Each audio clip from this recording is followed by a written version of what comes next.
Qu'est-ce qu'il fait? Ça va? T'en fais pas. Qu'est-ce qu'il fait là? Rentre à l'intérieur. Rentre.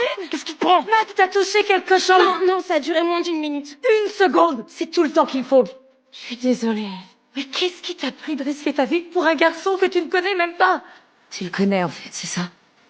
Pendant 17 ans, je n'ai jamais mis un pied dehors. Si je sortais, je pouvais mourir. Je vis dans une pièce complètement scellée. Rien de l'extérieur ne peut y entrer. Ce n'est pas que je ne veux pas sortir, c'est que je ne peux pas. Le moindre germe pourrait me tuer. J'ai une immunodéficience combinée sévère. Ma mère est devenue mon infirmière à temps partiel. Chaque jour, je reste dans ma chambre. Je lis et je surfe sur Internet, revivant le même jour encore et encore. Jusqu'à mon 18e anniversaire, un nouveau voisin a emménagé à côté. Son sourire m'a immédiatement captivée. À partir de ce jour-là, je me pressais contre la fenêtre chaque nuit, juste pour le voir. Il trouvait toujours des moyens de me faire rire. Plus tard, nous nous sommes ajoutés en ligne. À chaque message de lui, je répondais en quelques secondes. Je lui ai tout raconté sur moi. Nous voulions tellement nous voir en vrai. Un matin, l'infirmière a découvert notre secret. Toi, tu restes de ton côté. Et lui du sien.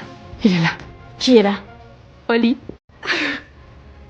Tu le reçois dans cette tenue? Elle en a parlé à ma mère et a laissé Oli venir. C'était la première fois de ma vie que je rencontrais quelqu'un de nouveau. J'ai mis ma plus belle tenue et j'ai descendu pour rencontrer la personne que je n'avais vue que par la fenêtre. En fait, je t'imaginais pas du tout comme ça.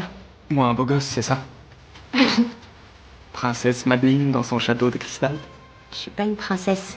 Alors, t'es malade depuis quand? Depuis que je suis née, Qu'est-ce qui se passerait si tu allais dehors? j'entrerai sûrement en combustion spontanée. On reste là alors. C'est une excellente idée. Nous avons parlé pendant des heures et des heures. Au moment où nos yeux se sont croisés, je voulais tellement le toucher, mais je ne pouvais pas. J'attendais avec impatience notre prochaine rencontre. Mais d'abord, il fallait une semaine de tests et d'observation pour s'assurer que mon corps restait en sécurité. Plus tard, nous avons parlé encore et encore. Du matin jusqu'au milieu de la nuit, nous nous sommes lentement gravés dans nos cœurs. Une semaine plus tard, les résultats sont arrivés. Mon corps allait bien. Nous avons enfin eu notre deuxième rencontre. Je me suis penchée en premier. Je ne pouvais plus retenir cette faim que j'avais gardée en moi si longtemps. J'ai fixé ses lèvres et je l'ai embrassé, sans hésitation. C'est toujours comme ça.